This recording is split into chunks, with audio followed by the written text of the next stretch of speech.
E aí, beleza? Eu sou o Luiz Gomes, criador de conteúdo na Camelo News. Você é muito bem-vinda ou muito bem-vindo ao Papo de Camelo, podcast para conhecer histórias incríveis do nosso ecossistema de startups. Se você curte conteúdo sobre criação e desenvolvimento de startups, pode se tornar apoiador ou apoiadora desse projeto a partir da nossa campanha do Apoia-se. Então eu deixei aqui na descrição desse episódio o link para que você dê uma olhada lá e apoie esse projeto que eu gosto tanto de fazer. Agora, vamos ao nosso papo de hoje. Valeu! One, two.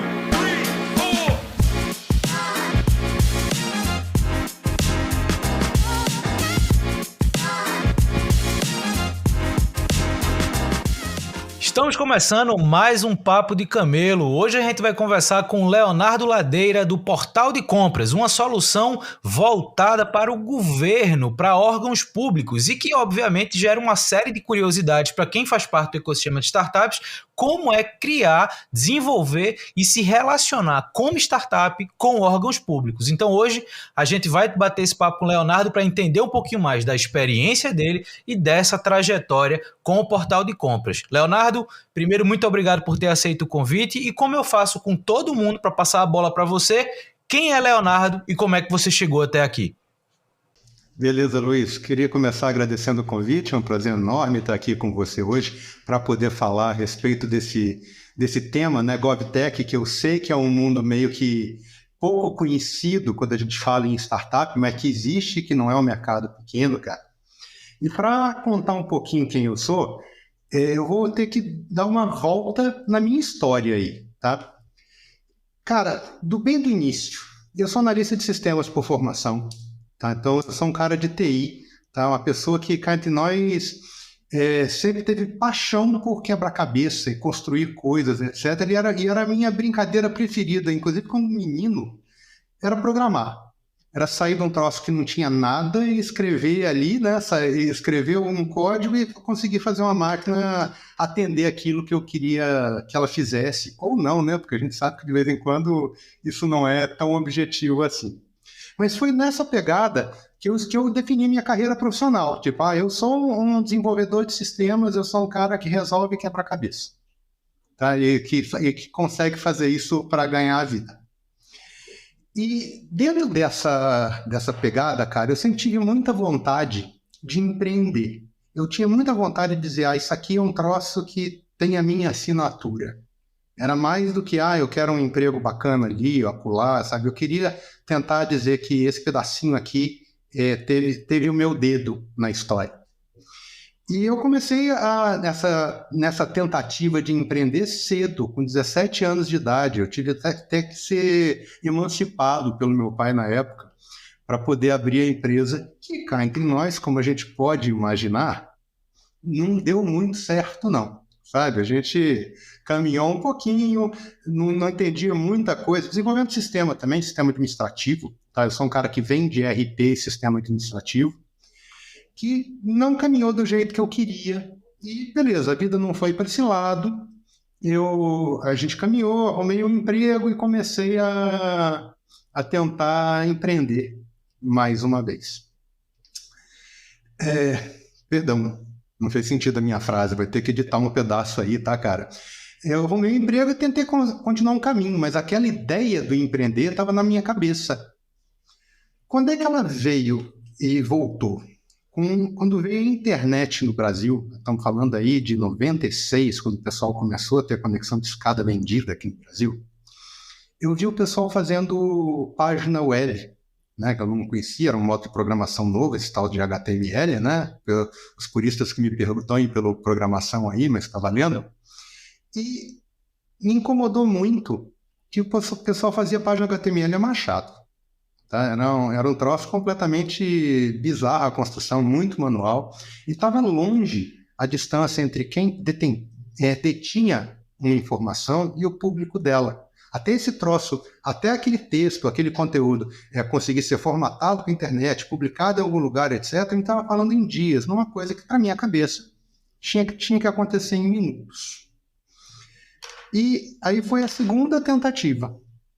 a gente tentou, na época, montar uma ferramenta para poder levar, principalmente para público jovem. Estou voltando aí voltei para 1997, tá? Avancei um pouquinho. A primeira tentativa foi em 1989, eu passei um tempo trabalhando para os outros aí, em 97 eu tentei mais uma vez. E essa ideia foi muito bacana, a gente montou um conjunto de ferramentas que, em última instância, é gestão de conteúdo. Tá? É o que o WordPress viria fazer aí bons 15 anos depois.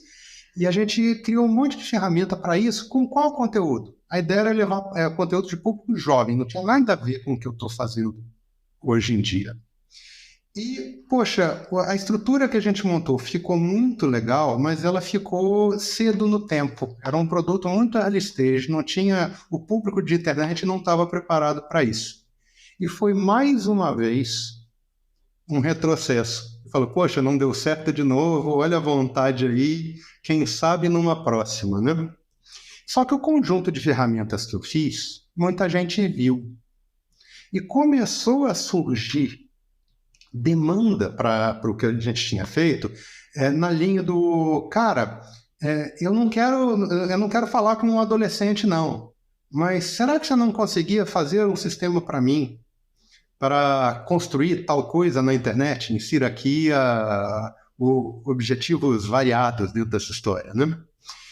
E até essa segunda experiência, cara, eu já tinha descoberto uma coisa que foi muito importante para a minha vida. Que eu descobri que eu sou um técnico, modéstia à parte, até bem competente, mas eu sou um comercial de meia pataca e não sou um grande administrador, não. Aí, quando começaram a ter esse tipo de demanda, eu olhei para aquilo e falei, poxa, eu sozinho sei que eu não vou dar conta, sabe? Porque eu vou errar, não é nem na parte da tecnologia, não. Eu vou errar como é que eu vou explorar isso, etc. E foi aí que entrou em cena um personagem que é literalmente meu grande parceiro de vida, que é meu irmão.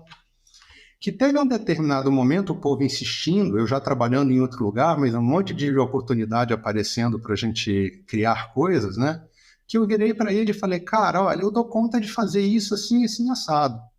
Mas eu preciso de alguém para me ajudar, não só botar o mercado, botar preço nisso, uma das minhas maiores dificuldades, na época era bem desafiador para mim, e administrar uma empresa, porque eu sei fazer, o que está ao redor eu não dou conta de fazer. E meu irmão, apesar da gente ser filho do mesmo pai e da mesma mãe, tem características muito complementares a mim. Ele não é uma pessoa técnica, tá? Mas ele é graduado em marketing e é um excelente administrador. Aí eu apresentei para ele as coisas que eu estava fazendo, ele falou, poxa, tem um mercado aqui, eu topo, vamos. Brasília, né, cara? Brasília tem, isso é importante citar, a gente é de Brasília, tá? Eu nasci e me criei aqui, eu e meu irmão, nosso negócio nasceu aqui. E a gente nasceu com um negócio ainda em 2001 que fazia o quê? Gestão de conteúdo. Tá? Então, era um trabalho que, em última instância, pouco, você olha assim, tem pouco a ver, parece que tem pouco a ver com o portal de compras públicas. Mas a gente tinha uma pegada de gestão de conteúdo com ótica de sistema, que era aquilo que eu fazia a vida inteira. Então, tinha muito clara a questão do papel, muito clara a questão da autoridade, quem pode fazer o quê, né? E a gente olhando para Brasília, quais são os clubes mais importantes aqui? Iniciativa privada? Não. Governos e associações. A gente começou, então, a mirar esse conjunto, que seria o chamado terceiro setor na época, como potencial cliente para esse tipo de solução que a gente fazia.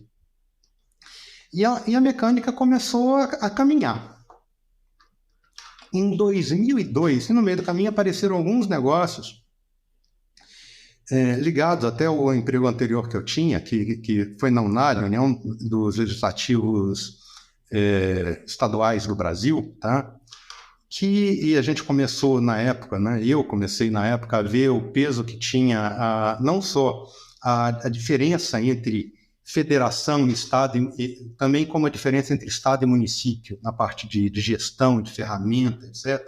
A gente começou apostando em criação de ferramentas para esse mercado estadual e municipal. Em 2002, fazendo coisas tipo site do município, lei de transparência, tá? Aquelas coisas que a gente podia, que a gente sabia que dava um trabalho enorme que o município não sabia fazer, em que a gente vendia ferramentas fechadinhas para esse tipo de coisa acontecer. Tá? Visão do meu irmão aí, ó, tem mercado. Tá? Então eu fiz acontecer e a gente explorou isso junto.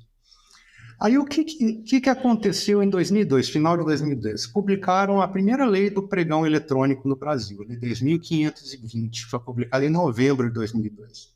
E a gente que já conhecia o município, esse mercado municipal de alguma forma, a gente viu aquele negócio e falou, poxa, aqui tem negócio, porque é uma plataforma 100% dependente de tecnologia, que tem as mesmas características de gestão de conteúdo que a gente estava falando. A gente tem perfil claro de usuário, a gente tem que garantir que o usuário A não mexe no conteúdo do usuário B, etc. Tem uma prestação de serviço aqui. Vamos criar uma versão do nosso software para isso? Vamos. E a gente, em 2003, criou a primeira versão do que deveria ser o portal de compras públicas, num modelo bem software house mesmo, que era o que a gente fazia antes. Era algo que a gente desenvolveu, vendendo licença, já vendendo para o governo, que é uma coisa que de fato a gente caminhou para aprender de um jeito ou de outro, né? Terceiro setor e governo, vendendo licença no modo bem tradicional mesmo, né? Que é o que o pessoal fala, participando de concorrência, essas coisas. Tá, beleza. Isso caminhou dessa forma. A gente lançou o nosso produto em 2003, apresentou ele para o mercado, ele teve uma aceitação pequena, porque o principal desafio na época era convencer alguém que fazer o eletrônico, que era recomendado, mas não era obrigatório, era importante, tá? Que trazia resultado. A gente teve que aprender a fazer isso, mas caminhou. E em 2008, o que rolou? 2008 foi um ano importante para a gente. Foi um ano que foi o segundo grande estalo da nossa parceria Léo e Bruno, tá? E meu nome é Leonardo, mas todo mundo chama de Léo e o meu irmão é o Bruno, que é Bruno mesmo. A gente constatou que a gente estava vendendo o produto errado. Que o nosso cliente ele não queria licença de software, ele queria serviço. Ele queria data center, call center, ele queria suporte, ele queria customização, ele queria uma série de outras coisas que o modelo de licença não contemplava. E a gente deu uma primeira grande mudada no que a gente fazia. A gente transformou o serviço, que é uma venda de licença, numa plataforma white label. E a gente pegou essa mesma carteira de clientes, algumas coisas tiveram que ser recontratadas, etc., e começou a oferecer um serviço mais verticalizado, tá? E que atendia a dor só numa pegada que é fundamental para o que a gente faz até hoje, cara, que é a satisfação do usuário. Eu queria dar para o nosso cliente a tranquilidade do que, ele está com um problema, e problema sempre acontece com tecnologia, né? Não tem jeito, sempre tem alguma coisa para dar errado. Mas ele sabia que ele podia pegar um telefone e ligar. E a gente ia ver que não importa se era servidor, se era link, se era um bug no código, a gente ia resolver o problema daquele cara e ele sabia como é que ia resolver isso, não ia ter o famoso limpo. Caminhou bem, e caminhou até bem demais, eu ouço dizer, a gente chegou a ter mais de 150 usuários dessa solução enquanto white label, mas tinha um troço que incomodava um monte, Luiz, que é o seguinte, que funcionava para o negócio, a gente pagava nossas contas aqui no Azul, nesse caso aí, com o apoio estratégico do meu irmão, a gente superou aquele problema de acertar a mão de fazer funcionar, a terceira vez foi a diferença da história, tá? Mas a gente via que tinha pouco sentido para o ecossistema, para a sociedade como um todo. Deixa eu tentar explicar. Imagina que você é de uma prefeitura e cliente nosso. Você tem o seu portal e você faz os seus processos eletrônicos no portal da sua prefeitura. São 5.569 prefeituras no Brasil, fora os estados. Fora as câmaras municipais, autarquias, estatais que você tem aí. Você tem um universo de quase 30 mil possíveis compradores públicos só na esfera estadual e municipal, fora o federal. Imagina se o nosso negócio tivesse dado super certo e cada um desses compradores no Brasil tivesse seu próprio portal. Como é que ficava o fornecedor nessa história? Imagina você que quer vender no outro lado da moeda. Mais assim, 30 mil logins, 30 mil senhas, 30 mil endereços para acompanhar. Não funcionava, não ia escalar nunca. E era sempre matar um leão por dia. Foi ali que veio o estalo e a gente sempre incomodou muito com isso, tá? E foi daí que veio o instalo em 2016 do portal de compras públicas. A gente literalmente pivotou um negócio no azul. Normalmente a gente fala, startup, não encontrou market fit, muda, né, etc. A gente já tinha market fit, cara. Literalmente, eu paguei a educação dos meus filhos nesse cenário que eu estou citando aí. Mas a gente sabia que para dar o próximo salto, a gente ia ter que meio que matar essa galinha dos ovos de ouro, e foi o que a gente fez. A gente chegou para a nossa clientela da época com uma proposta bem ousada. E imagina você, de uma prefeitura, servidor público, da área de contratos, escutar isso que eu vou te falar aqui agora. Sabe aquela licitação que a gente ganhou? Aquele contrato que você me paga todo mês certinho? Eu não quero mais, não. Hein, meu Deus, como isso? Não vai mais prestar o serviço? Vou, mas eu quero mudar essa conversa, eu não quero mais o contrato. Eu quero abrir mão da minha receita se você me fizer duas coisas. Coisa número 1, abrir mão do seu próprio endereço. A gente vai criar um portal agregador em cima disso. Opção número 2, eu deixo de cobrar de você, mas alguém tem que pagar a conta. Você vai me deixar cobrar uma assinatura, taxa fixa, tá? De quem quiser participar do processo licitatório. O povo me chamou de maluco, tá? Mas a gente estava muito convicto que era a solução. Foi assim que nasceu o portal de compras públicas, tá? E de uma jornada, cara, que se você parar para pensar, nasceu lá quando eu tinha 17 anos de idade, querendo resolver um problema, e eu só demorei para encontrar o problema que eu conseguia resolver com mais eficiência, num modelo que todo o caminho ajudou para construir. Se você me perguntasse, foi isso que você sonhou fazer na vida? A resposta era, cara, não foi isso de forma concreta, tá? Mas foi isso que literalmente a gente descobriu que a gente fazia bem, que eu particularmente adoro. Hoje eu não cuido mais da parte de programação, mas eu sofro um horror com isso, tá? Toda vez que eu vejo um código, vontade que dá é meter a mão. E que fez sentido para todo mundo e que a gente conseguiu, evidentemente, ter algum grau de resultado positivo em cima dessa solução. Essa, de modo rápido, num plano bem rápido, foi como é que a gente chegou na história do portal de compras públicas e da nossa empresinha aqui, da nossa startup, GovTech.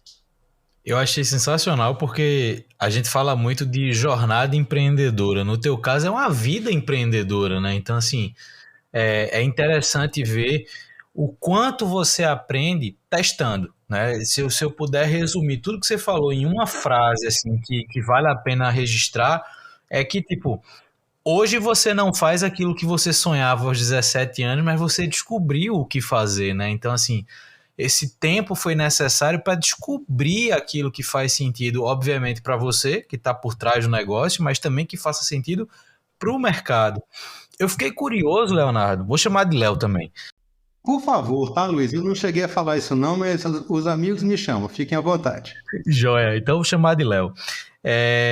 Tem um começo da sua história, você fala que você é de Brasília e tal, e obviamente a gente está falando de uma solução GovTech.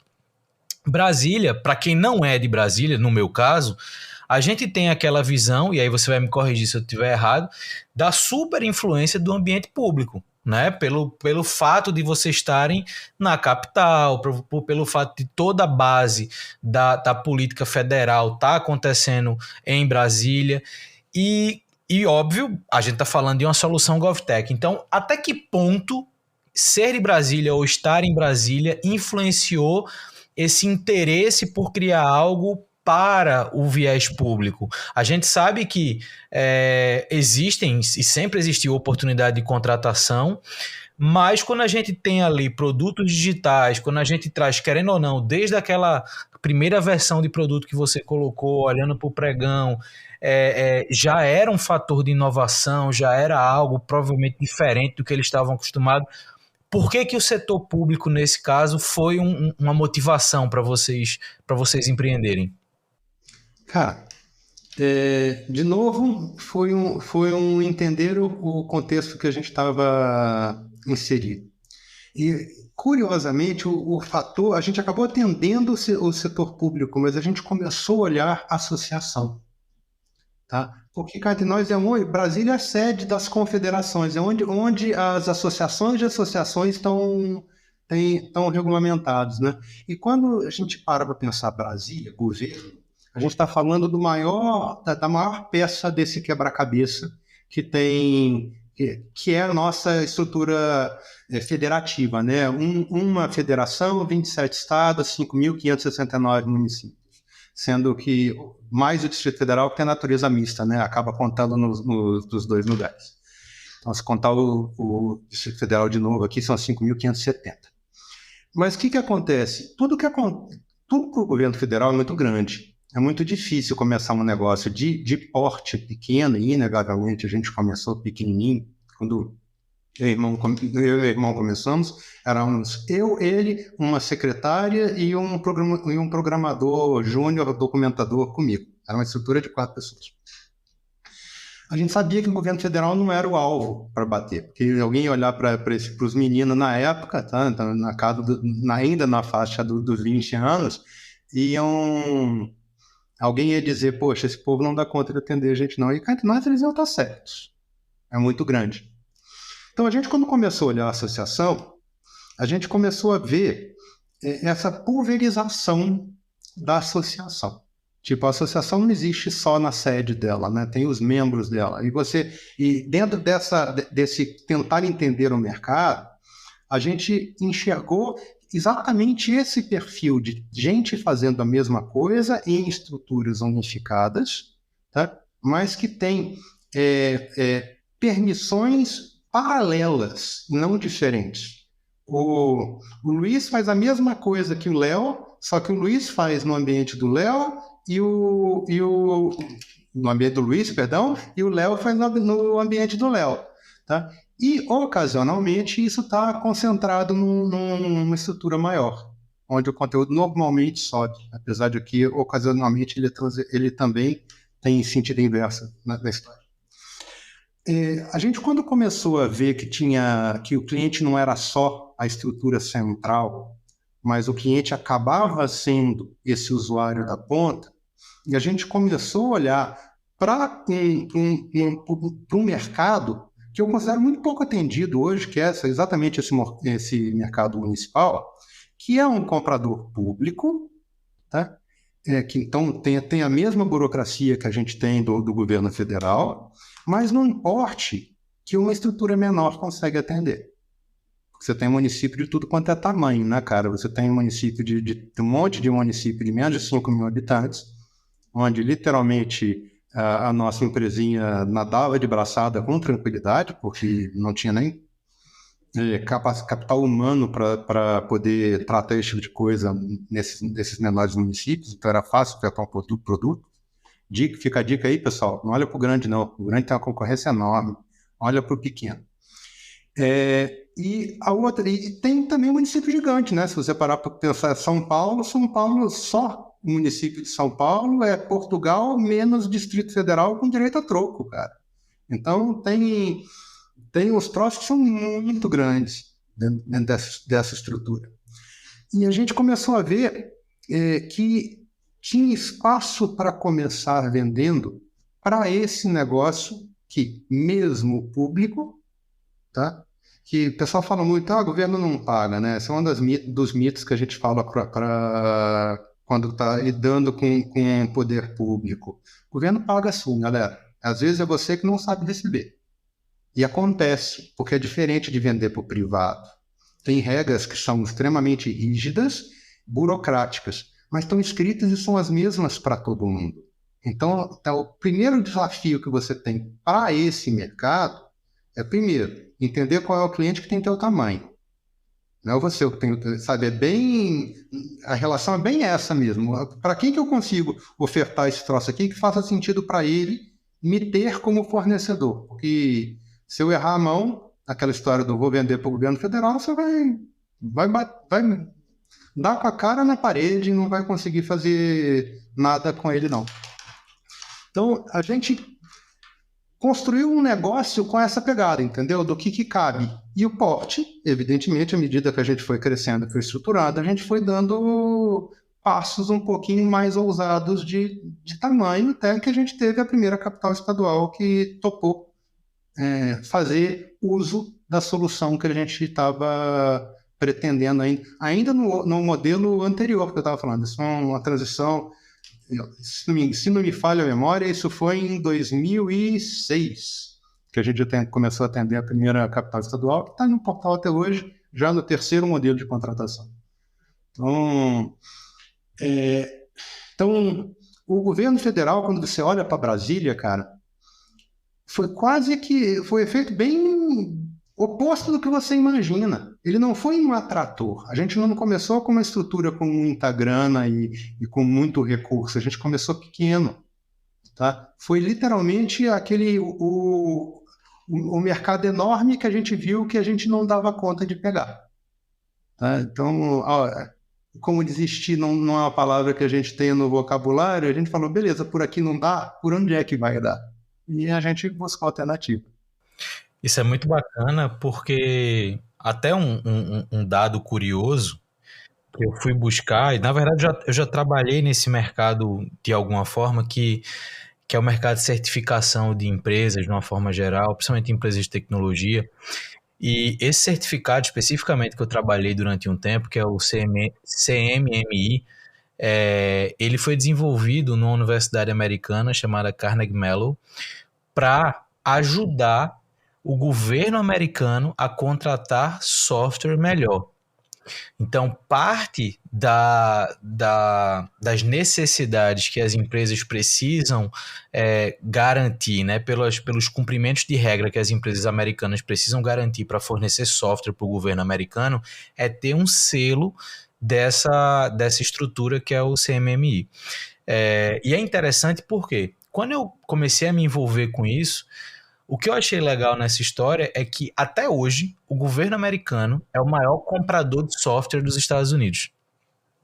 E isso reflete não só lá, mas isso no Brasil talvez não seja o maior, mas com certeza está ali no top 3 fácil. Provavelmente é maior, sim. Se você parar para pensar... Pois é. Então, quando você olha por essa ótica, você vê um tamanho de oportunidade gigantesca. É simplesmente o maior comprador de software do país. Então, isso significa, de cara, que a oportunidade existe. Tem um outro ponto que você colocou que eu achei muito bacana, que já ia encaminhar para uma outra pergunta que eu ia fazer com relação à dificuldade de negociar, e eu acho que a gente vai explorar um pouquinho mais disso ainda, mas tem uma coisa que você falou que eu acho muito interessante, que existem estruturas e estruturas públicas, né? Então, existem as grandes estruturas que vão desde a estrutura federal até os grandes municípios, como é o caso da cidade de São Paulo, mas também do outro lado da ponta, do outro lado da história, tem aqueles municípios pequenininhos. Muitas vezes, se você estiver olhando a nível estadual, tem estados também que a estrutura é muito menor comparado com outros. Então, essa visão que você trouxe de encontra um cliente que é do teu tamanho, ou seja, que você consiga atender no tamanho que você tem hoje, eu acho que isso também é muito importante, por mais que eu ainda perceba, conversando com as pessoas no meio de startups, que ainda tem um desconhecimento muito grande sobre essas regras que você falou, que são padrões, para vender para o governo. E quando a gente acaba conversando com a galera do ecossistema, boa parte desse desconhecimento é por falta de interesse, vamos dizer assim. Só que, de novo, a gente está falando do maior comprador de software do Brasil. Então, é como se você estivesse deixando de lado, potencialmente, um dos maiores clientes que você possa ter, por não saber negociar com ele, por não saber se aproximar, né? Então, essa curva de aprendizado de vocês, eu acho que ela é fundamental. Obviamente, ninguém começa a empreender sabendo disso, aprende com o tempo, mas o que eu queria trazer um pouquinho mais, A gente vai chegar já já, que eu estou curioso para saber o que é que o portal de compras faz hoje, tá? O nome é intuitivo, mas eu quero saber um pouquinho mais sobre ele. Mas eu queria entender, antes disso, como se dá, você já falou das regras, dos padrões, mas, por exemplo, para muita gente que está ouvindo a gente nesse episódio, pode pensar algo do tipo, cara, vender para a estrutura pública tem aquele problema de vira um mandato, vira um governo, muitas vezes os projetos caem, os contratos são suspensos e você tem que, entre aspas, ficar nessa dependência de renovação de contrato e renegociar, enfim. Como é que foi isso para vocês? Né? Vocês estão aí, vocês falam, 2006 pegou a primeira capital, ou seja, vocês já estavam ali dentro do mercado público, mas como é essa vivência de troca de governo, de renegociação? Como hoje vocês lidam com isso? Cara, quando a gente for conversar do modelo de negócio, você vai entender o tanto que essa dor foi forte para a gente, tá? Porque isso que você está falando aí, de fato, é a maior dor de lidar com o governo. Porque quando você está vendendo para o governo, você tem 3 grandes desafios. O primeiro desafio é conquistar o cliente, né? Através, normalmente, de um processo licitatório. Pode rolar uma dispensa, pode ter uma lei de inovação aqui, mas, via de regra, se você já tem uma solução estabelecida, o primeiro grande desafio é você conquistar o cliente, que é um processo burocrático.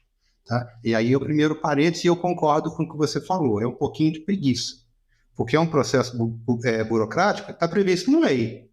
Então, se você não conhece nada pelo assunto, ou pega para ler, ou providencia um advogado administrativista para te fazer um resumo e te dar uma aula curta de como é que a coisa está aqui e mostrar onde é que o calo aperta para isso acontecer. Sabe? Não tem segredo nenhum, cara. Tá tudo tem lei e regulamento. Tá tudo publicado na internet hoje. É fácil ver. Basta querer. Ponto 1. O segundo grande desafio é cumprir os termos do contrato, né? Que são ainda mais sérios do que os termos da contrato da iniciativa privada. Eu costumo dar um exemplo quando alguém está vendendo alguma coisa para o governo, comparando com a iniciativa privada. Tipo, você na sua casa resolveu comprar um sofá. E alguém vira para você e fala, beleza, eu vou te entregar esse sofá em 30 dias.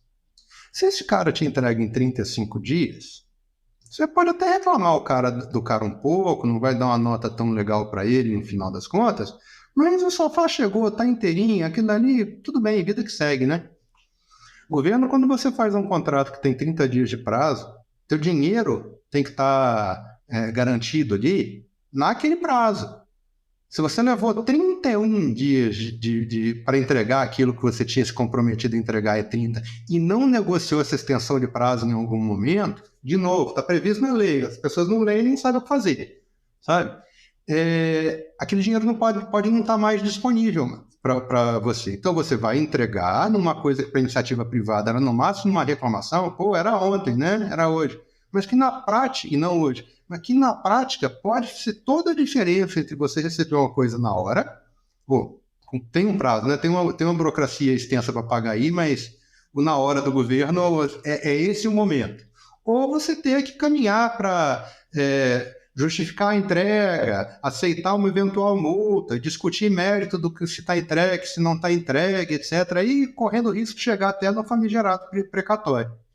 Tudo ou entender que o que está escrito no contrato não tem aquele combinemos, que às vezes não tem aquela flexibilidade, não é um combinemos, não é o termo certo, flexibilidade aí que a gente vê nos contratos da iniciativa privada. Eu nunca vi ninguém processar ninguém porque numa compra mesmo grande, como um móvel, um eletrodoméstico mais pesado, alguém atrasou 2, 3 dias numa entrega. Isso pode fazer toda a diferença para você. E o terceiro desafio é exatamente esse, do saber receber, que não é só entregar, é entregar no prazo, ter certeza que aquilo que você está entregando é aquilo que está descrito no contrato que você tem, e você cumprir os ritos burocráticos que estão previstos nessa entrega. Porque o governo exige que você comprove que você está com suas certidões tributárias, trabalhistas. Você tem um conjunto de documentos, além da entrega formal, que você tem que aprender a colocar como parte da sua entrega para alguém dizer não só que você entregou, mas que você está apto a receber. A gente acompanha isso hoje em dia, cara. Muitas das pessoas que viram e falam, eu entreguei e o governo nunca me pagou, o cara nunca nem entrou na fila de pagamento, porque ele não cumpriu a burocracia toda. Ele tratou como se fosse uma entrega para a iniciativa privada. Não é. Então são esses 3 desafios aí: conquistar o cliente, entregar o serviço, que seja padrão para todo mundo, e depois saber como receber.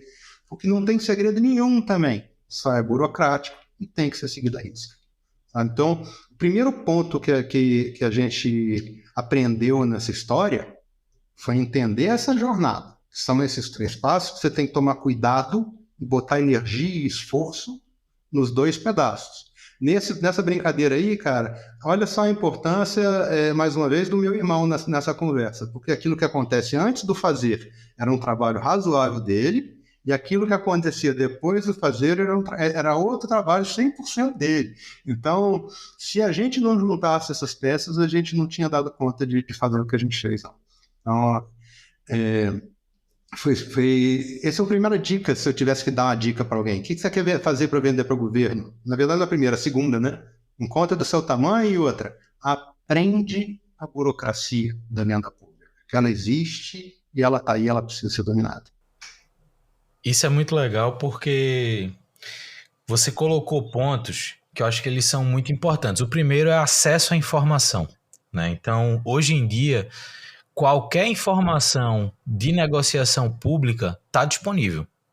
De fato, quando a gente fala para uma startup que atua no mercado privado, seja ele qual for, a gente fala muito dos aspectos de validação. E essas validações, elas geralmente acontecem naqueles contatos qualitativos, como a gente chama, né? Entrevistas, pesquisas, ações mais ativas da startup para buscar informações sobre aquele contexto e o problema que querem resolver.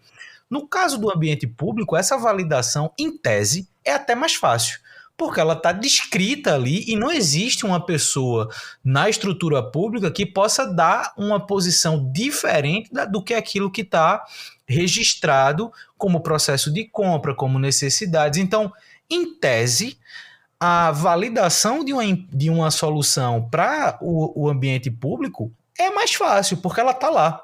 Ok, qualquer pessoa pode acessar a mesma informação, e aí quando a gente vai falar de concorrência, por exemplo, isso pode ficar um pouco mais sutil, né? A questão de como se diferenciar, pode ser. Mas em termos de acesso à informação, a informação está lá. Uma outra coisa que você falou, que são essas questões de estar com a estrutura bem organizada, você garantir qualidade, prazo, entrega, para poder de fato você ter a estrutura de recebimento e de um bom relacionamento com esse cliente público. Isso muitas vezes dói na startup, porque as startups eventualmente se acostumaram a ter ações que são ações que não são formais, tentam entrar no mercado de jeito informal.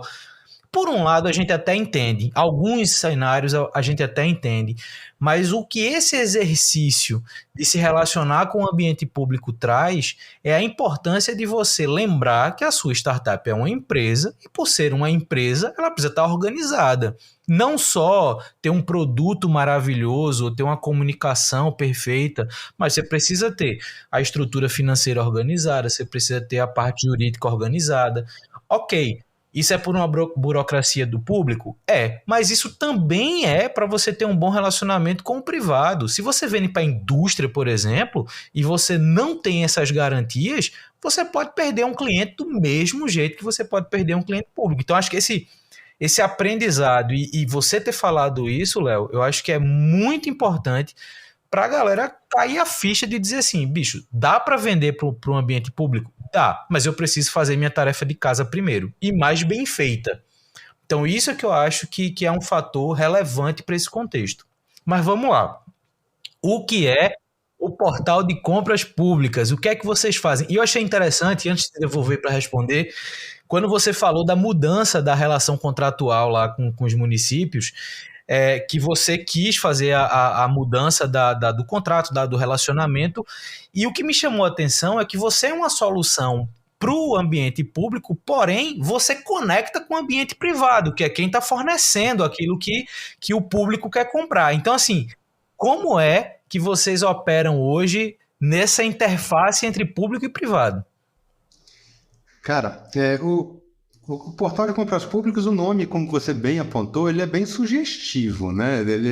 A gente está no... A gente literalmente se batizou com o nome daquilo que a gente faz. É um marketplace. A ideia do marketplace é aproximar a iniciativa privada das necessidades de compra dos órgãos públicos, especialmente da esfera municipal, que foi o que a gente aprendeu a fazer ao longo desses 20 anos de jornada, mais ou menos aí. Tá? Dentro desse processo, o que eu faço? Eu sou a plataforma. Tá? Observa que eu não sou ator do processo de compra, eu não faço propaganda de ninguém, eu não opero nada, eu não interajo nem pelo comprador, nem pelo fornecedor. Eu atuo enquanto uma plataforma. Pensa, por exemplo, aí sei lá, é um eBay da vida. Né? O eBay é a plataforma também, né? Não é ele que bota item para ser leiloado, não é ele que dá lance. Tá? Esse é o conceito da plataforma, um modelo de autosserviço. Essa modificação que a gente fez do modelo de negócio, ela veio exatamente para sanar a enorme dificuldade que existe para contratar com o governo. A gente sabe que ela não é assim. Tá? Então, qual é a melhor maneira de você ter que lidar com isso? Não ter que lidar com isso. Então, nem todo mundo vai conseguir fazer a mesma coisa, tá, Luiz? Nem todo mundo que está atendendo o governo vai conseguir ter um modelo onde ele acha outra pessoa para pagar a conta. Apesar de eu conhecer algumas soluções que têm essa mesma pegada, por assim dizer, eu reconheço. Não é uma solução que serve para todo mundo. Mas foi o caminho que a gente encontrou para simplificar esse processo de abordagem do ente público. Na prática, eu também sou licitado para participar, para um órgão público usar a minha plataforma. Mas é um modelo desenhado em cima de uma dispensa de licitação, né? Que é um nome mentiroso, parece que não tem. Dispensa, então não precisa. Na prática, uma dispensa de licitação é um procedimento mais curto, mas ele também tem uma certa burocracia associada com a coisa. Aí a gente calca o que a gente faz exatamente numa entrega que é não onerosa para o órgão público, não tem dinheiro público nenhum na nossa plataforma. 100% do custeio da operação é feito pela assinatura do fornecedor. Tá? E com uma característica que mais uma vez, eu até comentei isso no comecinho da nossa conversa, muito importante para a gente aqui dentro, que é a qualidade da entrega. Então, a gente busca uma solução que seja 100% personalizada para a base normativa do comprador. Como assim, Léo? A lei de compras não é a mesma para o Brasil inteiro? A lei os regulamentos não.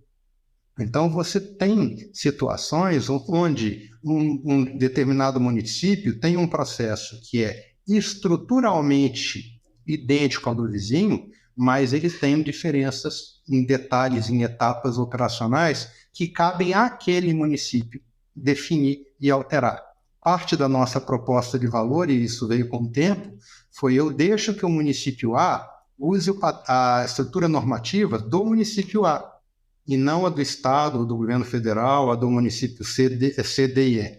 Então, a gente permite que o órgão aplique a legislação na ótica da legislação dela, exatamente numa questão de garantir que ele está tendo o atendimento que ele precisa para aquela solução. CX, cara, o conceito não é diferente para iniciativa privada. No final do dia, você tem que deixar o seu cliente satisfeito. A gente dá uma ênfase para o público nessa história do entregar a solução que ele precisa, não a que eu quero vender. Então, isso fez parte da história. A ideia do marketplace, ela vem exatamente para traduzir a outra ponta da jornada, que não adianta compra pública se alguém está preparado para venda pública. Tá? Porque, afinal de contas, é uma troca, né? Alguém te dá alguma coisa, você entrega dinheiro para essa outra pessoa, né? E sempre dinheiro, porque a gente não tem um modelo escambo aqui no Brasil hoje. Tá? Mas entender que esse processo acontece nas duas pontas. Então, tem além de plataforma, onde entes públicos podem publicar seus processos licitatórios independente da estrutura normativa que ele está usando, né? Nesse momento que a gente está mudando a legislação de licitações no Brasil, é um momento bem crítico para isso, né? Que a gente está com duas legislações distintas, válidas nesse exato momento, até se não tiver nenhuma extensão desse prazo até o final desse ano, já foi, né? Porque era agora no dia 31 de março. Então, o portal, enquanto plataforma, faz o quê? De um lado, eu traduzo lei em regra de negócio, porque é um processo extremamente burocrático. Se eu já traduzo isso para uma mecânica next, finish, eu diminuo a dor desse cara que está usando na plataforma, tá? E simplifico a vida dele na hora dele participar do processo, não importa de que lado que ele está. Porque se tem dúvida do lado do fornecedor, acredite, também tem dúvida do lado do comprador. Tá? A gente tem um desequilíbrio muito grande de formação por esse Brasil afora. A gente tem várias dificuldades de treinamento e capacitação por esse Brasil afora. O país é enorme. Né?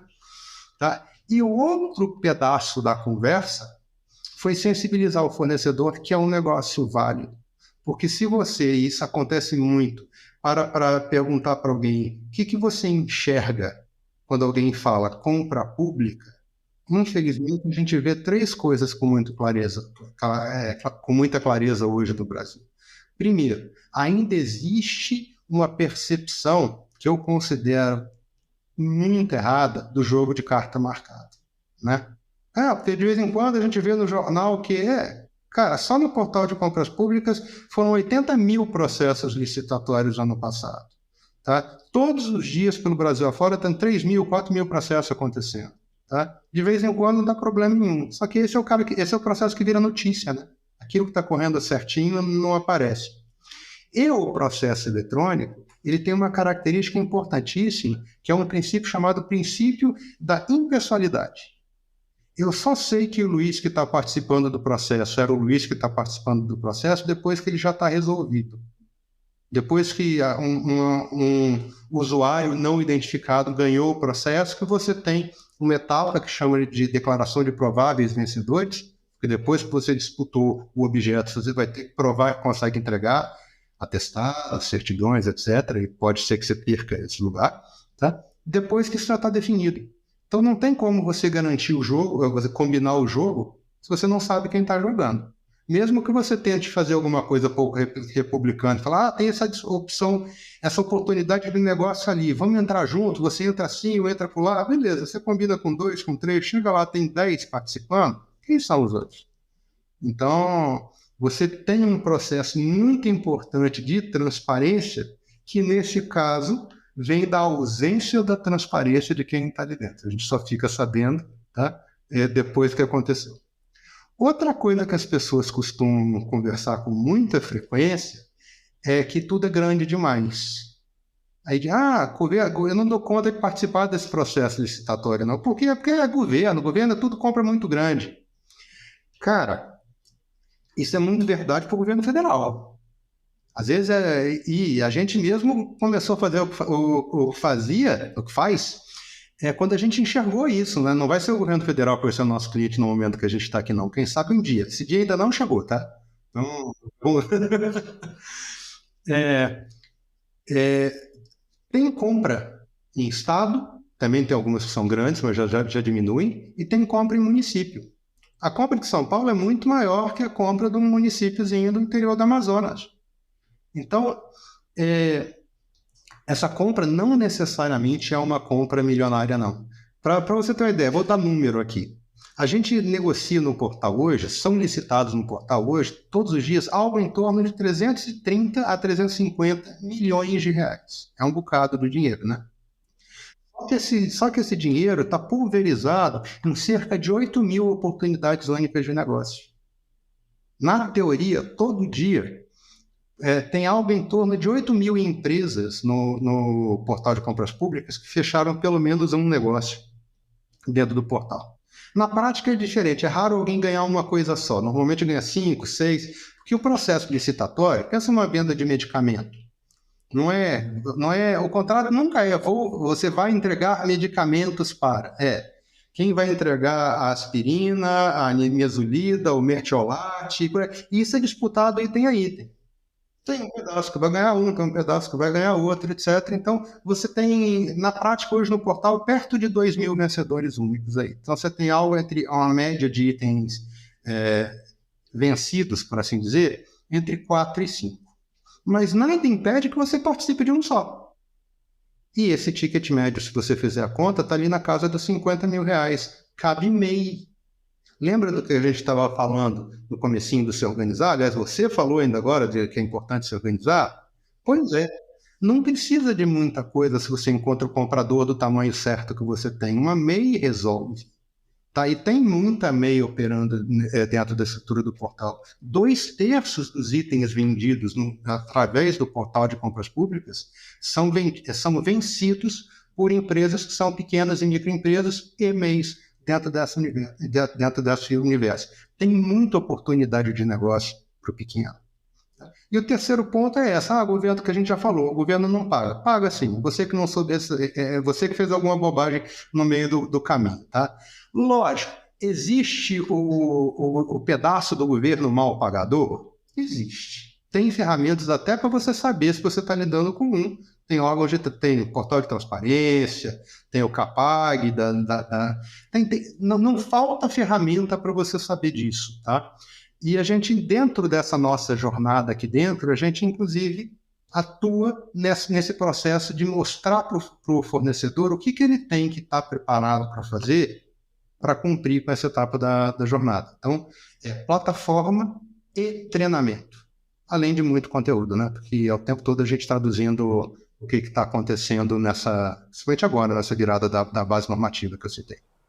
Uma coisa importante do que você falou é que, além de tudo que você faz, e eu acho que você fechou falando sobre isso, é uma mudança cultural também, tanto para o município quanto para o fornecedor. Veja, você colocou duas informações aqui que pelo menos eu desconhecia. Uma foi essa, do MEI conseguir vender para um órgão público. Então, isso abre demais a capacidade também de negociar com o governo. E agora eu estou falando não só para startup, mas talvez principalmente para não startups, de atender essa demanda de contratação pública. Mas, por outro lado, quando você pega um município menor, você tem uma estrutura humana também mais frágil para articular e para operar esse processo de compra, e que, obviamente, todas elas precisam comprar, né? Então, essa relação de mudança cultural, eu acho também que foi um ponto muito chave para posicionar vocês no mercado, né? Então, por um lado, que bom que vocês conseguiram se colocar no mercado onde você não depende necessariamente do recebimento público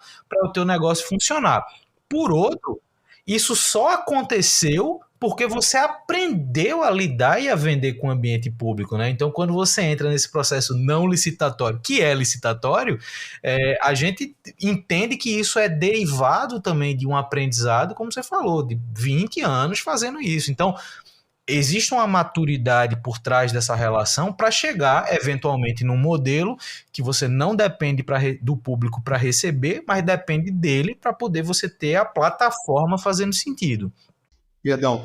Aí é bacana ressaltar que a pivotada ela aconteceu dentro de casa, sabe? E foi a... Nossa, é difícil chegar no ponto que descreve isso com clareza. Mas a gente se sente aqui dentro, tá, como uma empresa que vai chegar no 6º ano de vida, agora no dia 13 de junho, tá, mas com uma bagagem de 20 e tanto, porque o negócio é outro.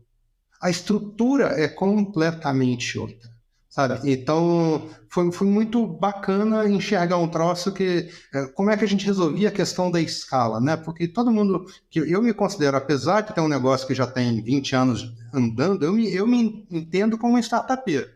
Eu tentei startupar antes mesmo de saber que o termo existia, né? Que o termo startup existia. Então... É muito bacana você conseguir encaixar essa questão, que é uma questão mais do que de modelo de negócio, né? É uma questão de como é que você vê o seu negócio. Está preparado para errar rápido, corrigir rápido ainda, para poder tentar acertar o erro, né? Está focado na qualidade de atendimento, está buscando fazer cada dia melhor aquilo que você estava fazendo, né? Porque não tem solução pronta, cara. O mais louco disso aí é essa história, é um eterno laboratório. A gente tem sempre projeto em andamento, tem sempre alguma coisa para melhorar no produto, é uma construção de todo dia mesmo. Realmente é uma coisa bem mais dinâmica do que aquela ideia do vou fazer um software, vou programar isso aqui, vou vender licenças e ocasionalmente vou lançar release novo, sabe? É uma maneira diferente mais próxima, mais quente de lidar com o que a gente faz.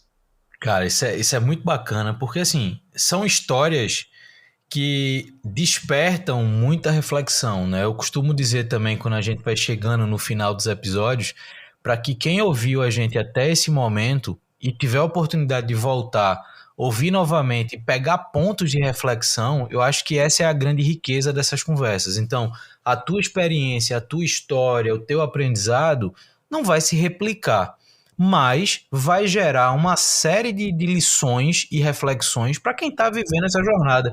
Seja quem está focado no mercado público, seja quem está focado no mercado privado. Então, assim, hoje a gente conseguiu falar sobre comportamento empreendedor, sobre essa questão de identificar demandas, sobre entender perfil ideal de clientes e como lidar com esse perfil de clientes, de mudar a cultura e mudar o ambiente que as coisas funcionam, de seguir regras que são necessárias para viabilizar o negócio. Então tem uma série de pontos que a gente conseguiu passar aqui na conversa e que são importantes para qualquer pessoa que está empreendendo. Então, Léo, a gente conseguiu cumprir a nossa missão. Gostou da conversa? Muito, super. Estou sempre aberto aí para a hora que precisar. Muito legal. Obrigado, cara. E mais uma vez, obrigado pela disponibilidade, por ter contado aí, aberto um pouco dessa história. Todo sucesso aí para o Portal de Compras. A gente sabe que todo dia é um aprendizado novo, por mais que a gente veja o negócio se desenvolver, a gente sabe que é todo dia uma batalha diferente e é bacana ver uma jornada aí que eu vou fazer a mesma divisão que você fez de 6 anos com bagagem de 20, né? Então, isso é muito legal. Obrigado, de verdade. E para quem está ouvindo a gente até aqui, lembrando que toda edição do Papo de Camelo também tem uma edição da nossa newsletter complementando o que a gente conversou aqui. Então vão ter mais informações, não só sobre o Portal de Compras, não só sobre o Léo, mas sobre o contexto que a gente conversou. Vou deixar todas as referências lá para você. Então, se você está ouvindo essa edição e ainda não leu, vai lá ler, porque vale a pena. Então, se você chegou até aqui, a gente se escuta no próximo Papo de Camelo. Valeu!